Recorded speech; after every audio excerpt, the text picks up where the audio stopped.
100% Bénin escale une fois encore au niveau du secteur de l'éducation. Actualité oblige. Bienvenue.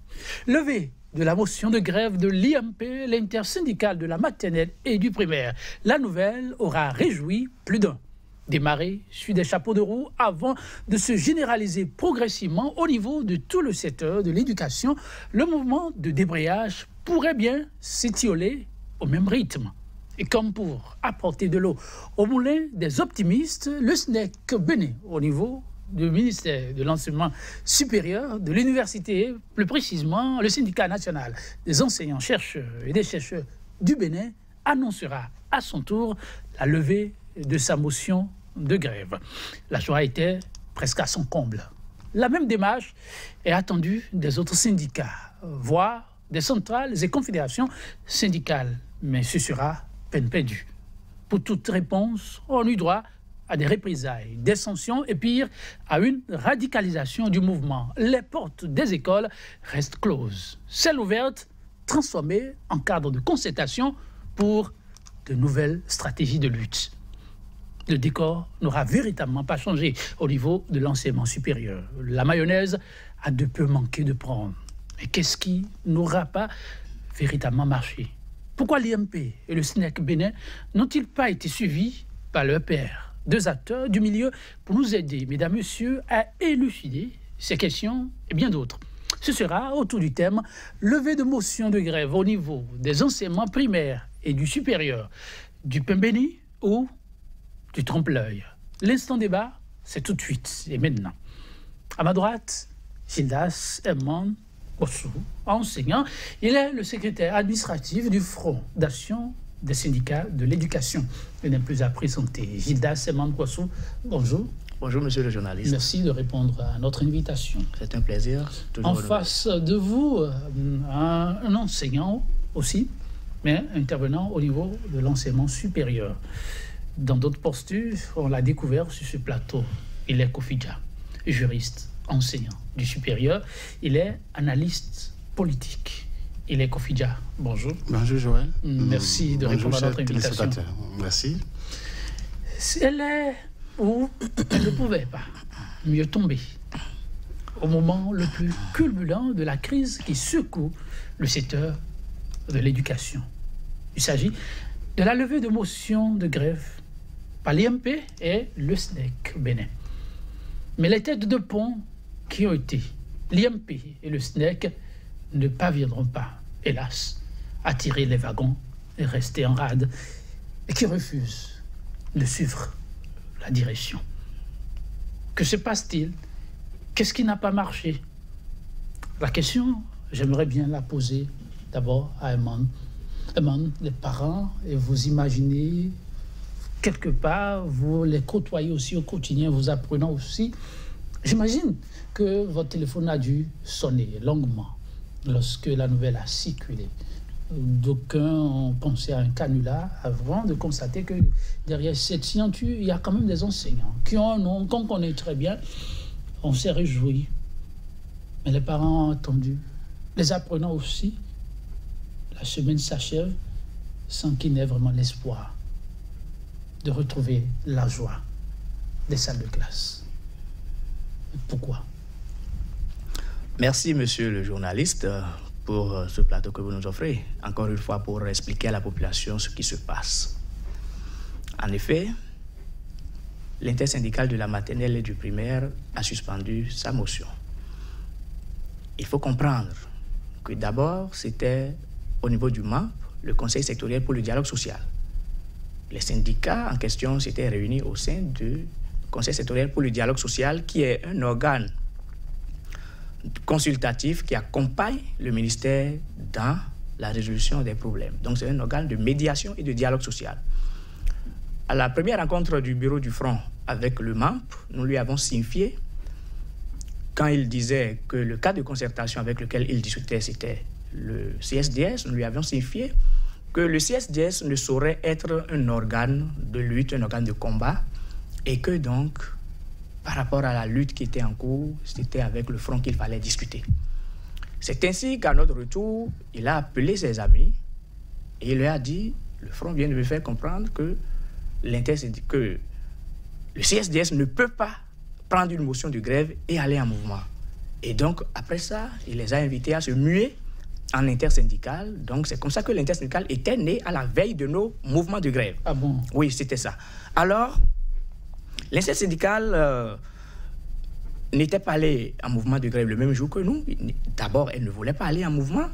Nous, notre motion a été prise le 11 janvier 2018 et a été mise en exécution le 16 janvier 2018. Tous les enseignants déjà de la maternelle, du primaire et du secondaire étaient en mouvement de grève avant qu'une semaine plus tard, cette intersyndicale, je veux dire ce machin, mis sur pied de toutes pièces à la veille des mouvements, est rentré dans la danse. Alors, lorsque nous sommes revenus des congés de détente, l'intersyndicale de la maternelle et du primaire a pris un communiqué pour dire que la grève passe désormais de 72 heures à 96 heures. Cette motion de 96 heures est restée introuvable à ce jour. Pendant ce temps, le Front avait bel et bien pris, avant même d'aller en congé de fête, une motion de 96 heures en bonne et due forme. Et on savait qu'au retour des congés, donc ça prenait effet dès le retour des congés de détente.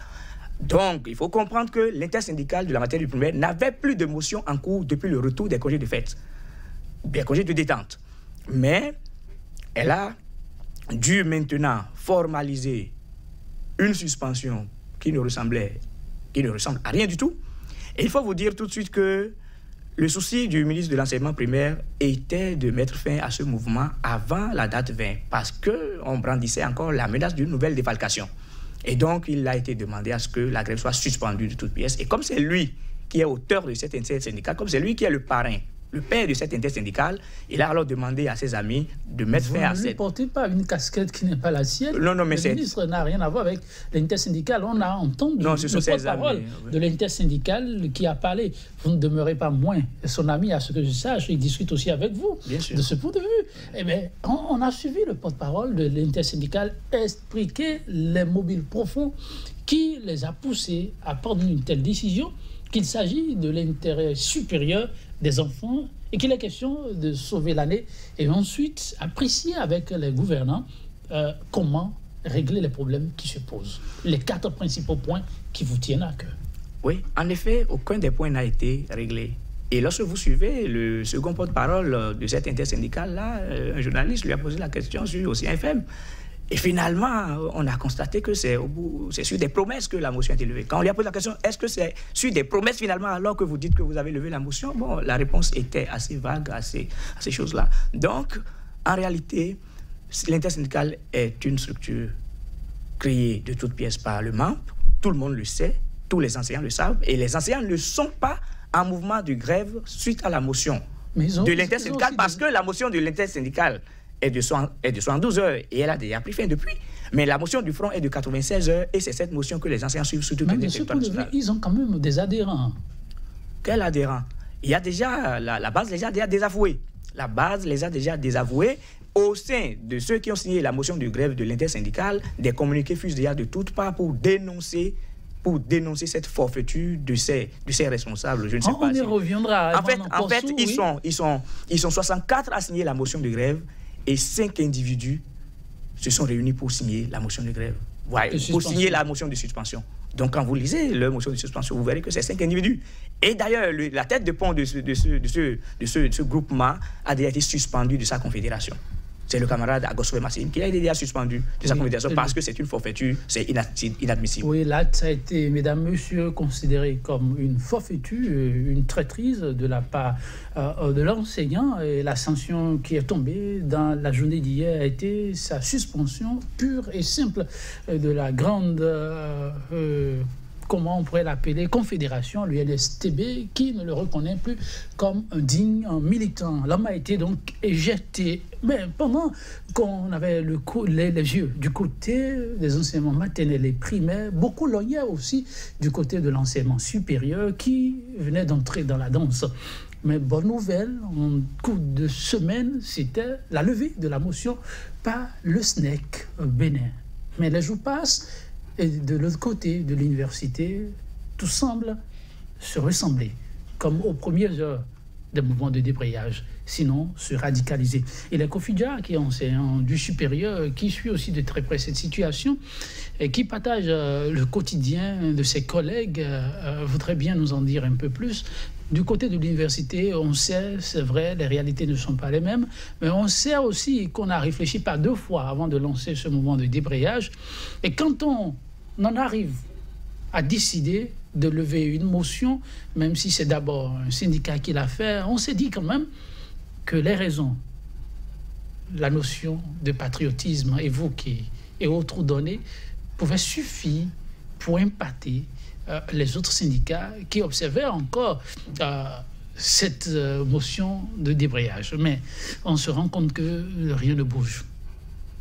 Lorsque l'on est mal payé, on n'est pas patriote. Lorsque l'on est défalqué, on n'est pas patriote. Et lorsque l'enseignant, qui est la représentation même du savoir, est maltraité, on n'est pas patriote. Avant de demander aux autres d'être patriotes, faites d'abord preuve de patriotisme. Nous sommes à l'université et je ne vous apprends rien lorsque je vous dis que l'université est un haut lieu de savoir. Et lorsque vous voulez négocier avec des sachants, il y a une méthode, il y a une démarche. Parce que vous n'avez pas de leçon de morale à leur donner, d'éthique à leur donner, d'intellect à leur donner. C'est des gens qui côtoient et qui monnaient et qui manient la langue de Rabelais tous les jours. Nous sommes en présence d'une levée fictive, une levée suscitée par des reptilisations nocturnes, une levée suscitée par ce que j'appelle aujourd'hui la ruse. Mais ils sont loin du comble. Voyez-vous, la vie est devenue chère. Les salaires n'ont pas évolué, alors que la vie évolue. Quand on est en présence d'une grève généralisée, le pouvoir en place est en souffrance. Et il fait tout pour mettre en danger l'école, l'université au Bénin. Et au lieu de tendre une main sincère aux travailleurs, donc aux syndicalistes, aux enseignants, ils tendent une main diabolique. Pourquoi une main diabolique?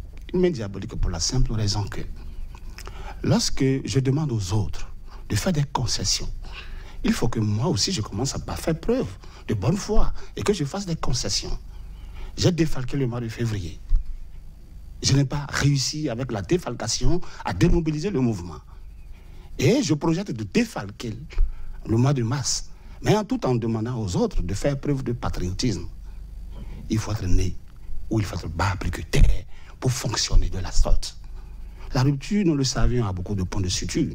Mais là, ils sont en train d'exploser le pays. Ils sont en train de préparer un cocktail politique qui, pour ma foi, va finalement leur exploser en plein visage. Et leur a sonné. Leur a sonné simplement parce qu'ils peuvent défalquer avril, ils peuvent défalquer mai, ils peuvent défalquer juin, ils peuvent décaler même tous les mois à venir.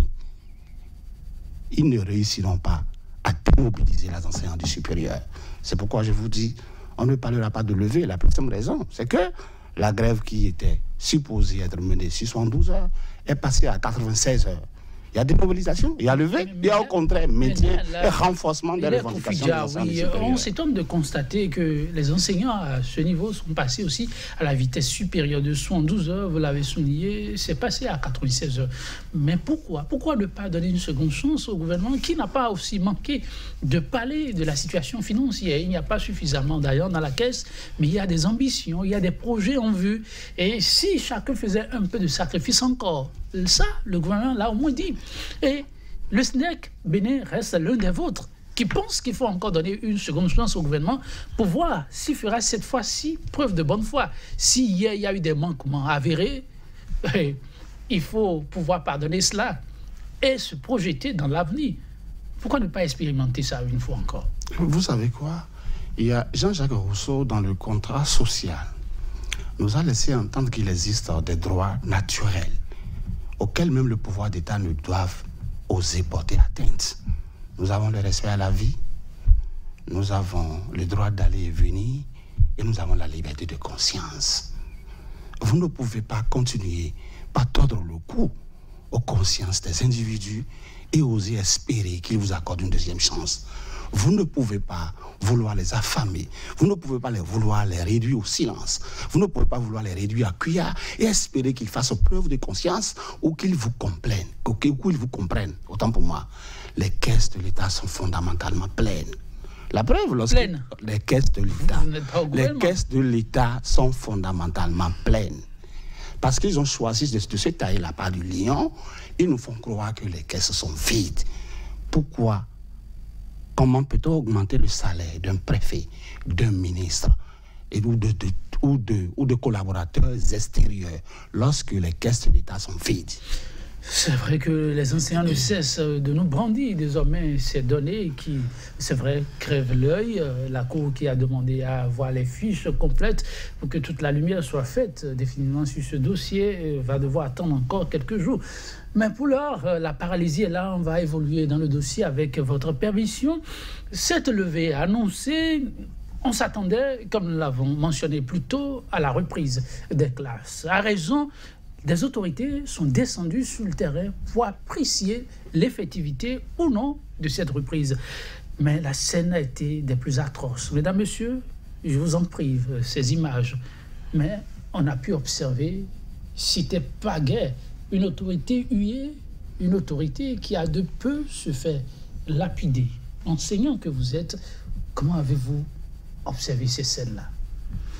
Non, je dois vous dire que c'est la preuve que le peuple béninois soutient le mouvement des enseignants en cours. Parce que... C'est la lecture que vous en faites? Ah oui, parce que lorsque l'enseignant est chosifié, lorsque l'enseignant n'a plus les moyens nécessaires pour aller sur le marché, c'est plutôt les bonnes dames du marché, c'est plutôt la population qui ressent les effets de la défalcation, les effets de la confiscation des salaires. Vous savez, nous sommes aujourd'hui déjà au 22, n'est-ce pas? Les salaires ne sont pas encore tombés. Or, ça veut dire que le gouvernement n'a pas pris leçon par rapport à ce qui s'est passé le mois dernier. La confiscation du salaire n'avait rien donné de positif. Et le gouvernement se remet encore dans cette même situation.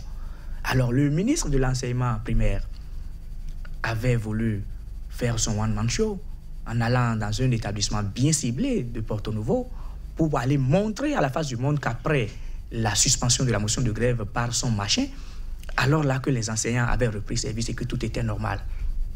Mais grande a été ta surprise.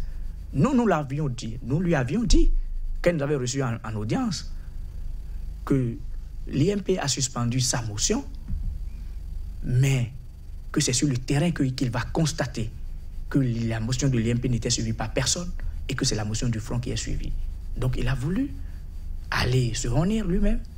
Et donc il est allé... Il n'a pas dit ça à l'autorité qu'il est, qui a pris, qui a reçu la levée d'une motion. C'est pas moi. La chose, c'est qu'il est sur le terrain. Non, en réalité, c'est lui qui a suscité cette levée de motion. Nous savons de quoi nous parlons. Parce que quand il nous avait reçu en audience, quand il a reçu le Front en audience, nous lui avons fait savoir qu'il y a une suspension qui est en téléchargement. Vous lui avez dit ça? Nous lui avons dit ça. Il a dit, ah oui, mais que c'est comme ça, que c'est le droit à la différence, qu'il faut accompagner ça, que c'est vraiment ça qu'il faut qu'on attend. C'est ça qu'on attend des enseignants, qu'il y a quelque chose à le dire. Encore que là, il n'a pas tort de le penser. Non, et il était... C'est-à-dire que nous lui avons annoncé la nouvelle, mais ce n'était pas un événement pour lui. Pour lui, ça devrait advenir. C'était attendu déjà, et il n'attendait que le résultat, parce qu'il avait donné des instructions fermes. Il était confiant. Donc c'est un ministre que nous avons vu très confiant de ce que la motion allait être suspendue par l'intersyndicale et que ça allait être suivi sur le terrain. Mais ces gens lui ont menti, ne lui ont pas dit la vérité, parce qu'en réalité, ils n'ont pas le contrôle de la situation. C'est le Front d'action des syndicats de l'éducation qui a le contrôle de la situation. Et donc, ce qui s'est passé à Tchegandaho est un exemple de l'état d'âme de la population.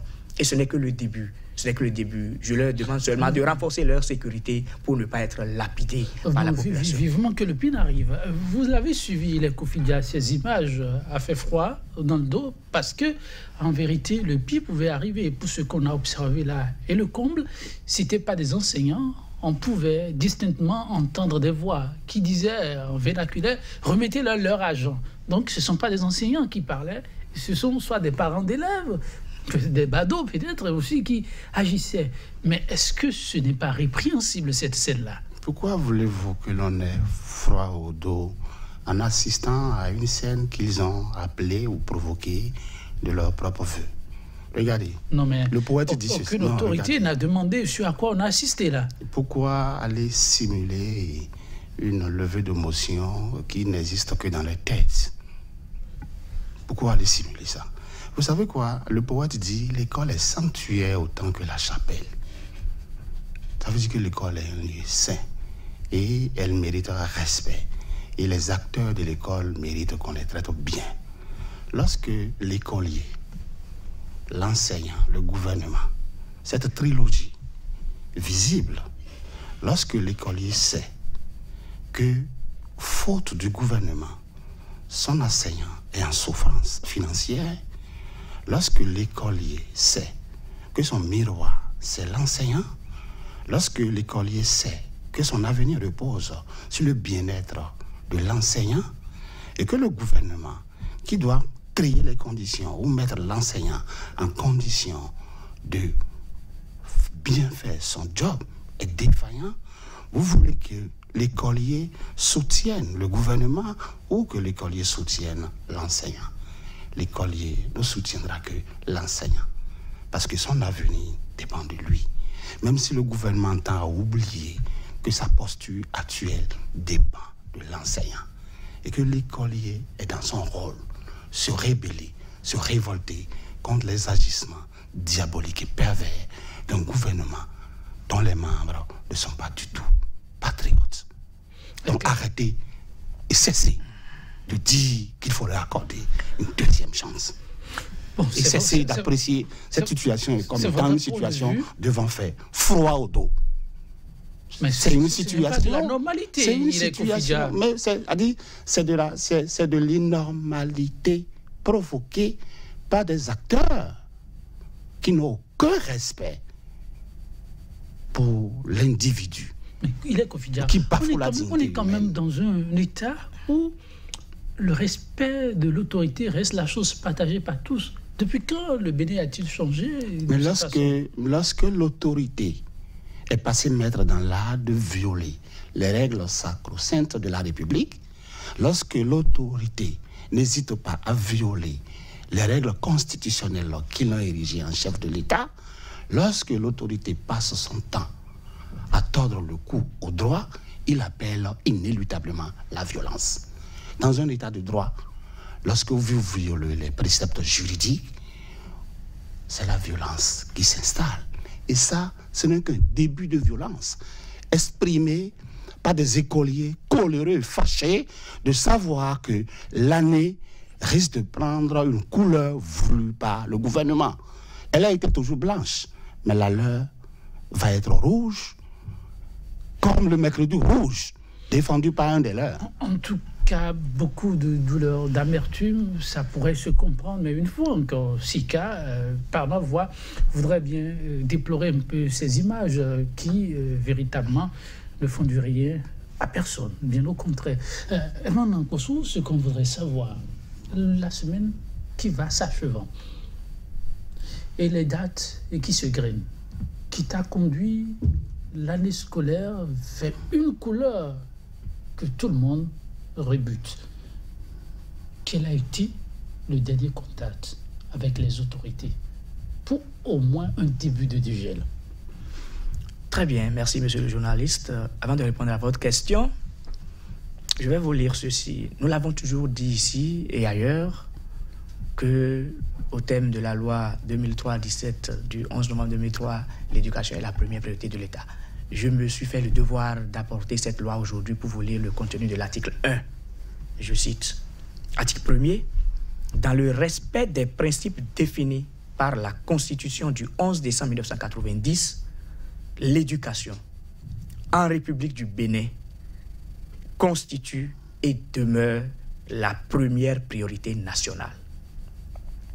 Alors, si l'on sait que l'éducation constitue et demeure la première priorité nationale, on ne peut pas, à l'étape actuelle de la crise dans le secteur de l'éducation, faire un conseil des ministres hier et occulter le problème de la fronde sociale actuellement en cours dans le secteur de l'éducation.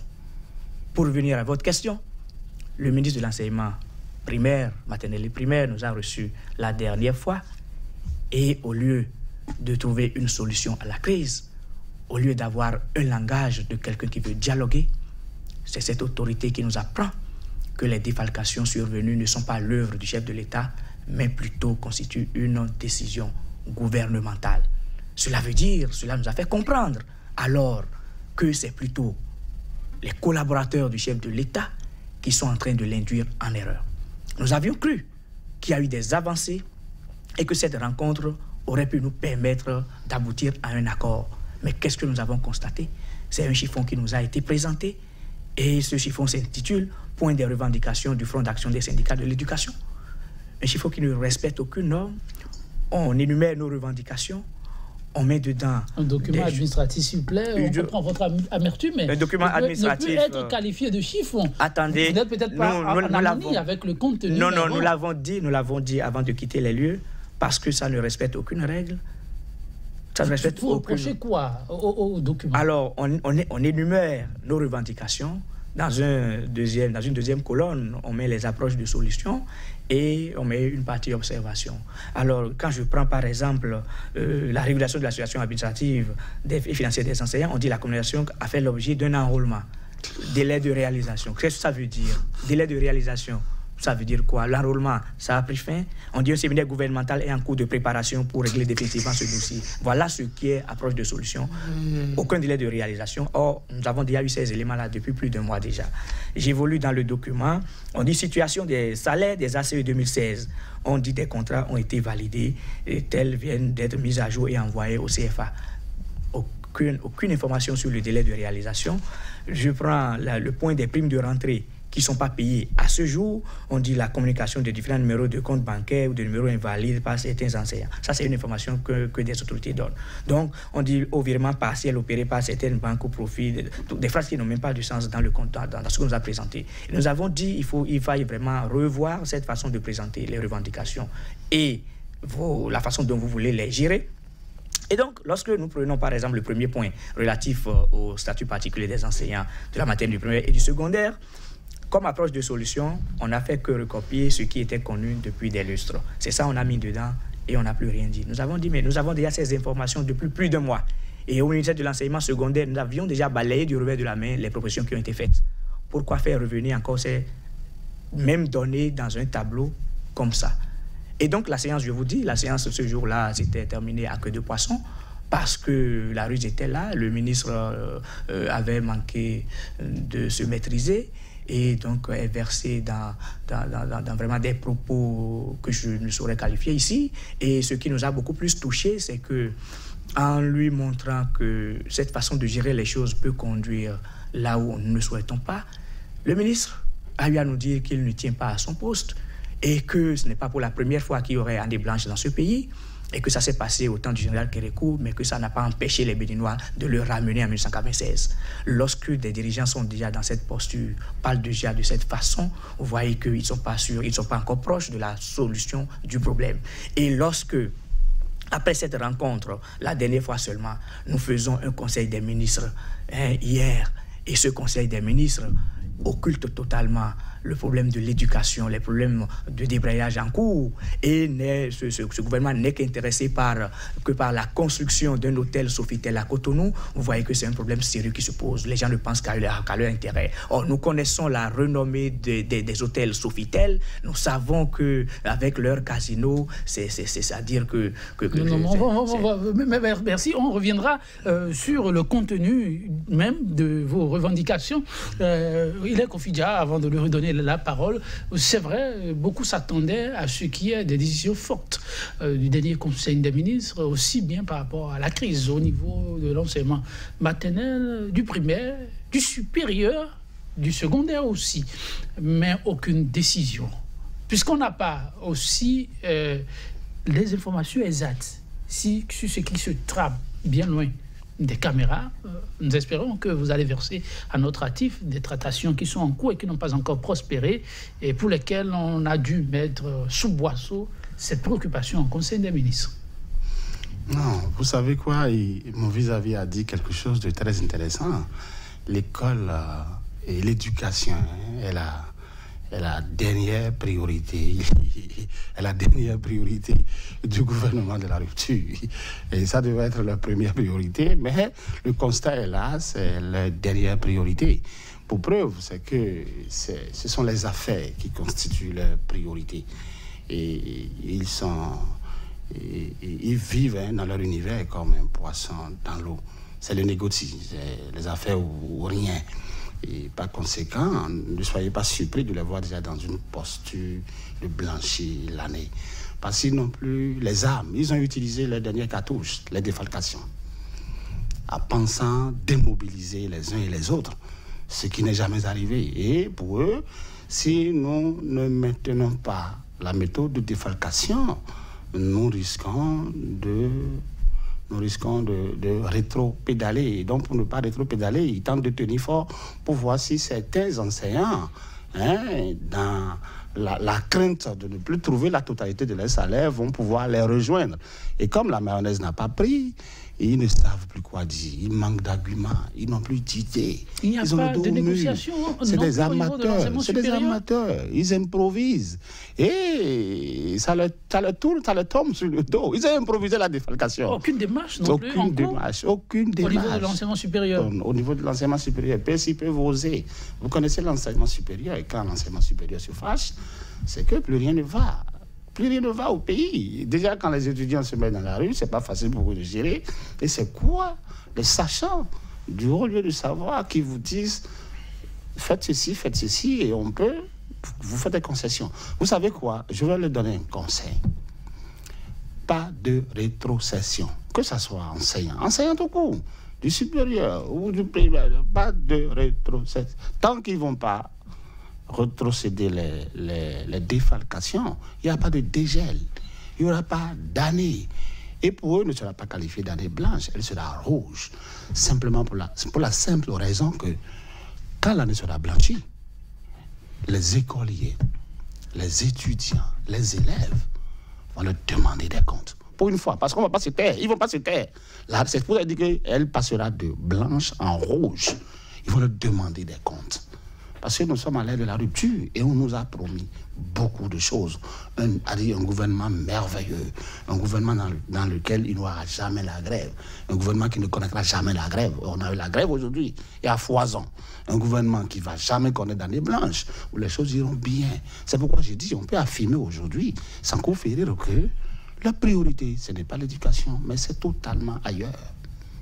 Et c'est dangereux pour nos républiques. Une question tout de même. Comment, à quoi passez-vous le clair de votre temps lorsqu'on ne va pas au cours? Est-ce qu'on n'est pas désœuvré? On apprend aussi qu'il y a beaucoup d'enseignants qui, présentement, sont dans les établissements privés. Oui. Et donc, font la pluie et le beau temps de l'autre côté, pendant que les enfants n'ayant pas, dont les parents n'ont pas les moyens pour les envoyer dans les écoles privées, sont carrément sacrifiés. Vous savez quoi? La mauvaise politique de nos dirigeants a amené l'ascension des universités privées. Que ceux-ci tentent de contrôler ou d'encadrer à leur manière aujourd'hui. Parce que l'université publique, les conditions de vie et d'études sont exécrables. Je ne vous apprends rien. Vous et moi savons dans quelles conditions nous avons évolué. Seuls ceux qui étaient persévérants, et extrêmement volontaires et proactifs, ont pu faire Abomey-Calavi et réussir et constituer une réussite, une fierté. Nous n'avons pas eu les moyens d'aller en Europe, mais on peut s'attaquer, on peut se vanter d'avoir fait Abomey-Calavi, et de causer, de discuter, d'échanger, de débattre, sans pour autant chercher nos repères. Parce que c'est une question volontaire. Et donc aujourd'hui, on a des universités privées. Il y en a de très bons, mais il y a d'autres qui sont passables, ça il faut le reconnaître. Mais nous, on a l'avantage de professer nos différentes disciplines dans les universités privées. Ça, j'avoue que depuis 2007, moi, j'ai plus jamais mis pied à Abomey-Calavi, avec ses manquements et tous ses ratés. Et je n'en ai plus l'intention. Mais je suis dans le privé et je suis ce qui se passe là-bas. Et je dis mon droit, parce que moi j'enseigne le droit, je dis mon droit fondamentalement à UKO. Tout à l'heure à 13h. Est-ce que cela ne participe pas justement à ce que pas du tout. D'aucuns appellent un entêtement des enseignants? Non, pas du tout. Pas du tout. Il faut bien arrondir les frais. Pas du tout. Oui, arrondir les frais, c'est ce qu'on entend de partout. Pendant que vous délaissez les salles de classe, vous passez désormais le clair de vos temps à faire quoi? À peaufiner les stratégies de lutte pour venir à bout de vos revendications. Du criminel. Non, vous exagérez. Non, je vous dis, monsieur le journaliste, que nous étions tombés des nues quand le ministre de l'enseignement primaire nous dit, la dernière fois seulement, qu'il sait ce que c'est que la date 20 pour un enseignant, qu'il sait ce que c'est que le salaire pour un enseignant. Et nous lui avons posé la question du savoir. Donc, vous savez véritablement ce que c'est que le salaire pour un enseignant. Pourtant, vous avez confisqué le salaire de l'enseignant pendant plus de 2 semaines. Vous voyez bien ce que je veux dire. Ils savent ce que c'est que le salaire. Et il nous a dit, maladroitement, il a pu vous êtes surpris? Puisque je vous ai dit. Maladroitement, il a pu nous dire qu'il est sûr que dès qu'ils vont procéder à une deuxième défalcation, que les collègues vont reprendre le chemin de l'école. Donc c'est à dessein qu'ils le font. Mais ils se trompent largement. Monsieur Salimane Karimo, vous vous trompez largement. Les enseignants du Bénin ont dépassé cette étape où il faut les asservir, où il faut les tenir par le ventre. C'est terminé ça. Même sans salaire, nous irons jusqu'au bout et nous allons vous faire plier. C'est le Front d'action des syndicats de l'éducation qui vous dit cela. Nous allons vous faire plier. Vous pouvez soumettre tout le monde, mais vous ne soumettrez jamais les enseignants du Bénin aujourd'hui. Je vous le garantis. Il est Kofidja, cette bataille, en définitive, vient corroder l'image d'un pays où la conception, le dialogue ont toujours été le maître mot. Depuis peu, on a comme l'impression pour que les Béninois n'arrivent plus à échanger autour de questions essentielles pour trouver le juste milieu. Non, je vous ai dit, c'est le gouvernement qui n'a pas envie de dialoguer. Il fait semblant de dialoguer. C'est un simulacre de dialogue. On ramène, est-ce qu'on fait bien de tout ramener au gouvernement? Oui, au point où ils ont fait des enseignants des cabris morts. C'est des gens qui n'ont plus peur de couteau. Vous avez entendu ce qu'il a dit? C'est qu'ils ont commis une erreur monumentale. Ils ont voulu utiliser le talent d'Achille des enseignants, le salaire. Je n'appelle même pas salaire des découverts, puisque c'est insuffisant. C'est insuffisant, ça ne fait rien. C'est pourquoi d'aucuns vont dans les privés pour arrondir les fins du mois, comme je l'ai dit. Mais lorsque le dialogue est franc et sincère, pourquoi? Nous sommes tous des Béninois, l'État nous appartient à nous tous. Et au nom du patriotisme, on pourrait faire des concessions et évoluer. Mais lorsque les enseignants vont à un dialogue, ils espèrent au moins la satisfaction, ou ils espèrent au moins la prise en considération d'un certain nombre de leurs revendications.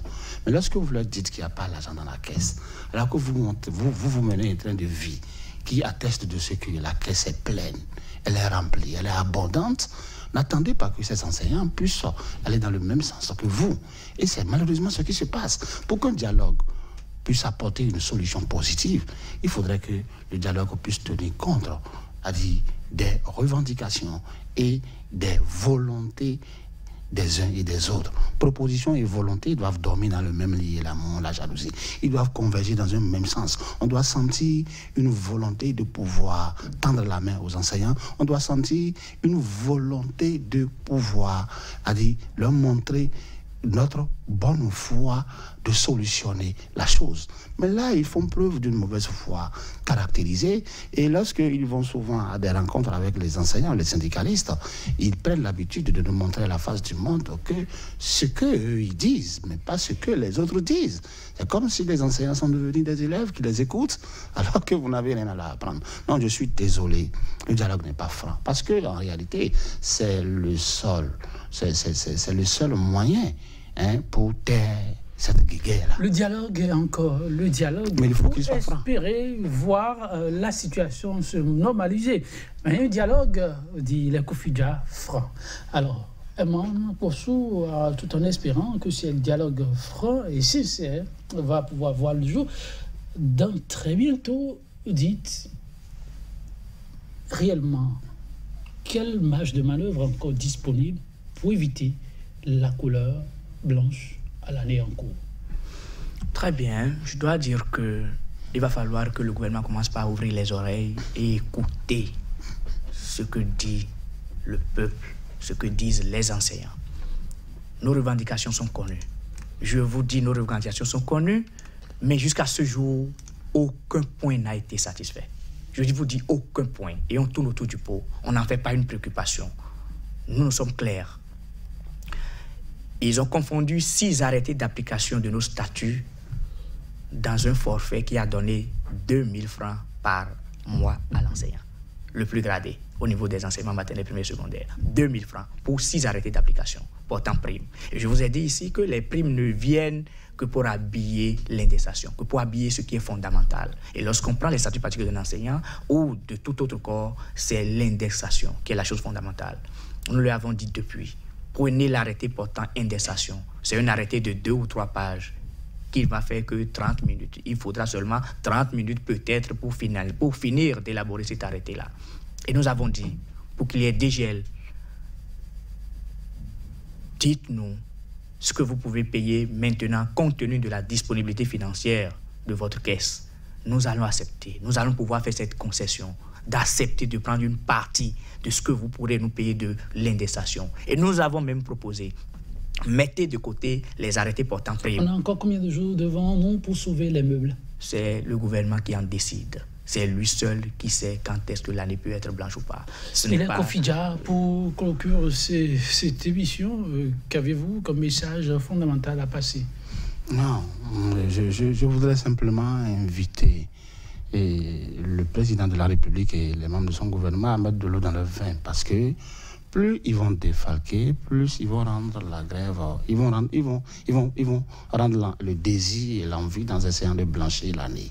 Les enseignants ont cessé d'extérioriser, de montrer la limite de leur salaire. Les salaires sont déjà insuffisants. Et ce qu'ils oublient, les enseignants ont une porte de sortie. Donc, je les invite à retrousser les défalcations et à tendre une main franche aux enseignants que nous sommes. Merci, les Kofidja, oui, Eman Porsou, pour le passage d'aujourd'hui. Quel est le message que vous aimeriez bien passer avant qu'on mette un thème à cette émission? J'aimerais dire aux collègues enseignants que je les félicite pour leur détermination, pour leur discipline dans la conduite de ce mouvement qui est déjà historique pour notre pays. J'aimerais les inviter à plus de sagesse, à plus de sérénité dans la conduite de ce mouvement qui, à coup sûr, donnera le résultat que nous escomptons. C'est maintenant ou jamais l'application du statut particulier des enseignants, de la maternelle, du primaire et du secondaire. Il n'y a rien à faire. Tout ce que je vais demander, c'est de demander au gouvernement de prendre la mesure de la situation et d'être pour une fois responsable. Je vous remercie. Merci, Eman Porsou. Merci, les Kofidja, mesdames, messieurs. Merci aussi pour la fidélité, chaque fois renouvelée, 100% Bénin. Nous allons vous quitter. Ce sera sur cette citation du peintre, sculpteur et philosophe français Léonard de Vinci. Je le cite: « Tout obstacle renforce la détermination. Celui qui s'est fixé un but n'en change pas. » Merci pour votre aimable attention. À demain.